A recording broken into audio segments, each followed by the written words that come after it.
دہشت گردی اور شدت پسندی میں ملوث تنظیموں کے خلاف سخت ترین اقدامات کرنے کے فائنینشل ایکشن ٹاسک فورس کے واضح مطالبات اور سخت وارننگز کے باوجود پاکستانی حکام کی جانب سے اب تک کے اقدامات خانہ پوری کے مترادف قرار دیے جا رہے ہیں، جس سے ان خدشات میں اضافہ ہو گیا ہے کہ پاکستان کو FATF کی گرے لسٹ سے بلیک لسٹ میں دھکیل دیا جائے۔ امریکہ میں پاکستان کے سابق سفیر اور کئی کتابوں کے مصنف حسین حقانی نے اپنے تازہ ترین سیاسی تجزیے میں کہا ہے کہ بین الاقوامی دنیا کو پاکستان سے ابھی تک ایسے مصدقہ شواہد نہیں مل سکے جن سے یہ معلوم ہو سکے کہ ریاست مذہبی انتہا پسندی سے واضح طور پر کنارہ کشی اختیار کرنا چاہتی ہے۔ اس ضمن میں کی جانے والی کارروائیوں سے یہ اندیہ نہیں ملتا کہ بڑے پیمانے پر پھیلے ہوئے جہادی انفراسٹرکچر کو ختم کیا جا رہا ہے یا ایسے عناصر کی پشپناہی کرنے والے بنیاد پرست رجحانات کی مؤثر سطح پر حوصلہ شکنی کی جا رہی ہے۔ حسین حقانی کے مطابق عمران خان حکومت نے تحریک لبیک پاکستان پر پابندی عائد کرنے کا جو فیصلہ کیا ہے، اس کا مقصد دراصل مذہبی انتہا پسندی سے نمٹنے میں پاکستان کی سنجیدگی کا اشارہ دینا ہے۔ تاہم پاکستان میں مذہبی انتہا پسندی کا مسئلہ تحریک لبیک سے شروع نہیں ہوا تھا اور اس گروپ پر قانونی پابندی سے ختم بھی نہیں ہوگا۔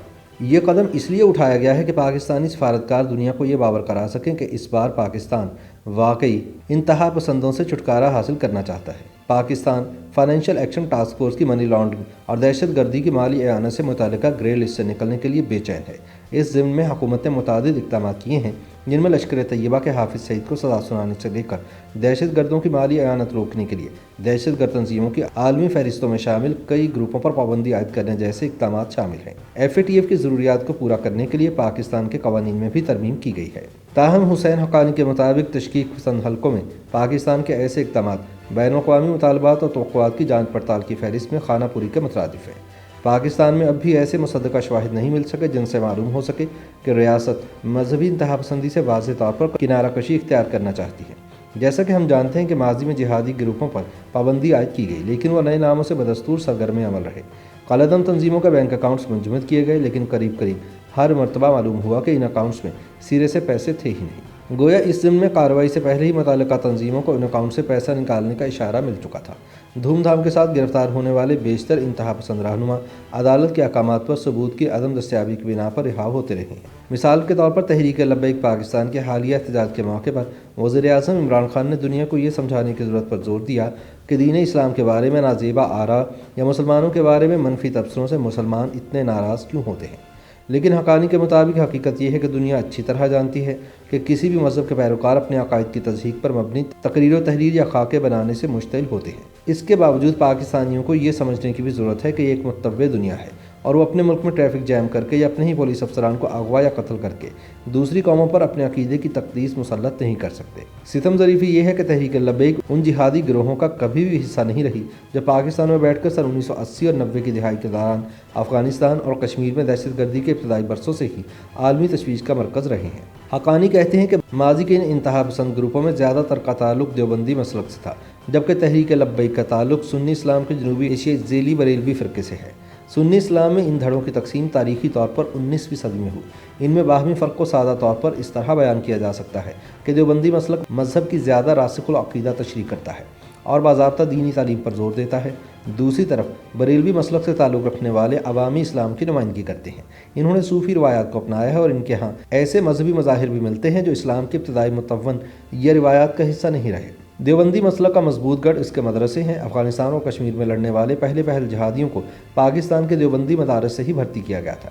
پاکستان میں اسلام کے ٹھیکیدار بننے والے فوجی عامر جنرل ضیاء الحق دیوبندی مسلک کے لیے نرم گوشہ رکھتے تھے اور انہوں نے پاکستان کے جہادی انفراسٹرکچر میں توسیع کرتے ہوئے دیوبندیوں کی پشپناہی کی تھی۔ بریلوی حلقوں میں دیوبندی مسلمانوں کو کسی قدر استہزاء سے گلابی وہابی کہا جاتا ہے۔ دیوبندی اپنے تصور عالم میں وہابی مسلک سے قریب تر ہے۔ اس سے یہ معلوم ہوتا ہے کہ طالبان اور پاکستانی جہادیوں نے پوری دنیا کے القاعدہ اور دیگر وہابی گروپوں کے ساتھ اشتراک میں سہولت کیوں محسوس کی۔ حسین حقانی کے مطابق جنرل پرویز مشرف اور اس کے جانشین بریلویوں کے حامی تھے۔ انہوں نے اس دلیل کو قبول کیا کہ بریلوی صوفی روایت نے انہیں پاکستان کے مذہبی منظرنامے پر دیوبندی بالادستی کا فطری متبادل بنا دیا ہے۔ مشرف نے 9/11 کے بعد امریکی حکومت میں کچھ لوگوں کو بریلویوں کو فنڈز دینے پر بھی آمادہ کر لیا تاکہ انہیں پاکستان میں شدت پسندی کے خاتمے کی کوششوں کا حصہ بنایا جا سکے۔ یہ بالکل اسی طرح تھا جیسے ضیاء الحق نے امریکیوں کو کمیونزم کے خلاف جہاد کے لیے دیوبندیوں کی مالی اعانت پر راضی کیا تھا۔ دیوبندیوں نے غلبہ اسلام کے نعروں کے ساتھ جہادیوں کو بھرتی کیا۔ تحریک لبیک کے شعلہ بیان رہنما علامہ خادم حسین رضوی مرحوم نے لوگوں کو مائل کرنے کے لیے تحفظ ناموس رسالت صلی اللہ علیہ وآلہ وسلم کا نعرہ لگایا۔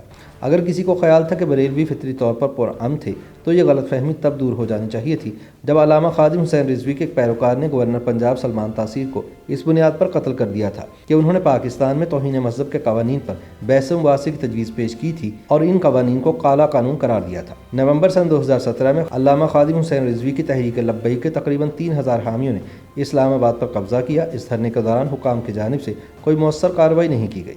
تب یہ شبہ ظاہر کیا گیا تھا کہ علامہ خادم حسین رضوی کا احتجاج سابق وزیر اعظم نواز شریف کی مسلم لیگ نون کے خلاف ڈیپ اسٹیٹ کی ریشہ دوانیوں کا حصہ تھا۔ بعد ازاں علامہ خادم حسین رضوی نے ڈچ اور فرینچ میڈیا کو توہین اسلام سے روکنے کے لیے پاکستان کی جوہری طاقت استعمال نہ کرنے پر فوج کو آڑے ہاتھوں لیا۔ پچھلے سال علامہ خادم حسین رضوی کا وصال ہوا تو وہ اپنے باوردی سرپرستوں سے زیادہ خوش نہیں تھے۔ حالیہ دنوں میں علامہ خادم حسین رضوی کے بیٹے حافظ سعد حسین رضوی کے ذریعے پرتشدد مظاہرے ہوئے ہیں جو پاکستان کے نئے بریلوی رہنما کی حیثیت سے اپنی طاقت کا مظاہرہ کرنے کی کوشش کر رہے ہیں۔ حسین حقانی کے مطابق پاکستان میں تحریک لبیک کے کٹر حامیوں کی قابل ذکر تعداد ضرور موجود ہے، لیکن اس جماعت کو بڑے پیمانے پر عوامی حمایت میسر نہیں ہے۔ تحریک لبیک انتخاب جیتنے کی سطح پر ووٹ نہیں لے سکتی، لیکن اس کے ہارڈ کور حامی فساد برپا کرنے کی صلاحیت رکھتے ہیں۔ تحریک لبیک ان بہت سے مذہب پسند گروہوں میں سے ایک ہے جو پاکستان کے استحکام کے لیے تشویش بلکہ پرتشدد خطرہ بن چکے ہیں۔ فرانس میں ریاست کی سرپرستی میں حضور نبی اکرم صلی اللہ علیہ وآلہ وسلم کے توہینآمیز خاکے شائع ہونے کے بعد فرانسیسی سفیر کو ملک سے نکالنے کا مطالبہ پاکستان کی مذہب پسند سیاست کا عمومی وتیرہ ہے۔ اگر پاکستان نے ان تمام ممالک کے سفیروں کو ملک بدر کر دیا جہاں کوئی شخص پاکستانی سختی اسلام پسندوں کے تئیں توہین مذہب کا مرتکب ہوتا ہے تو پاکستان کے بہت ہی کم ممالک کے ساتھ سفارتی تعلقات باقی رہ جائیں گے۔ اس کے باوجود پاکستان میں عوامی سطح پر کسی کو اسلام پسندوں کے ناقابل عمل مطالبات کی کھلے عام مخالفت کی جرات نہیں۔ حقانی کے مطابق اگرچہ پاکستانی فوجی اسٹیبلشمنٹ مختلف اسلام پسند دھڑوں کو شطرنج کے مہروں کی طرح آگے پیچھے کرتی رہتی ہے، کبھی ایک کو دبایا، دوسرے کو آگے بڑھایا اور کبھی دوسرے موقع پر یہ ترتیب الٹ دی، تاہم پاکستانی اسٹیبلشمنٹ نے کبھی سیکولر عناصر کو مرکزی دھارے میں شامل کرنے کے بارے میں نہیں سوچا، جنہیں غدار یا نظریہ پاکستان کا مخالف کہا جاتا ہے۔ سیاسی مفادات کے تحت مذہبی جنون پھیلانے والوں کے خلاف ان سیکولر آوازوں کو میدان میں اتارے بغیر اس بات کا کوئی امکان نہیں کہ کسی ایک گروپ پر پابندی لگانے سے پاکستان میں مذہبی انتہا پسندی کا مسئلہ حل ہو سکے گا، اور اگر ایسا نہ ہوا تو پاکستان کو FATF کی گرے لسٹ سے بلیک لسٹ میں دھکیلے جانے سے کوئی نہیں روک پائے گا۔ YouTube پر گوگلی نیوز دیکھنے کے لیے youtube.com کی سرچ بار میں گوگلی نیوز TV ٹائپ کریں۔ گوگلی نیوز کے پیج پر سرخ رنگ کے سبسکرپشن والے بٹن پر کلک کرنا نہ بھولیے۔ YouTube پیج پر اپلوڈ ہونے والی ویڈیوز سے باخبر رہنے کے لیے بیل آئیکن پر کلک کیجیے۔ آپ کو ہر نئی ویڈیو کے بارے میں نوٹیفیکیشن موصول ہو جائے گا۔ YouTube پر گوگلی نیوز دیکھنے کے لیے youtube.com کی سرچ بار میں گوگلی نیوز TV ٹائپ کریں۔ گوگلی نیوز کے پیج پر سرخ رنگ کے سبسکرپشن والے بٹن پر کلک کرنا نہ بھولیے۔ YouTube پیج پر اپلوڈ ہونے والی ویڈیوز سے باخبر رہنے کے لیے بیل آئیکن پر کلک کیجیے۔ آپ کو ہر نئی ویڈیو کے بارے میں نوٹیفیکیشن موصول ہو جائے گا۔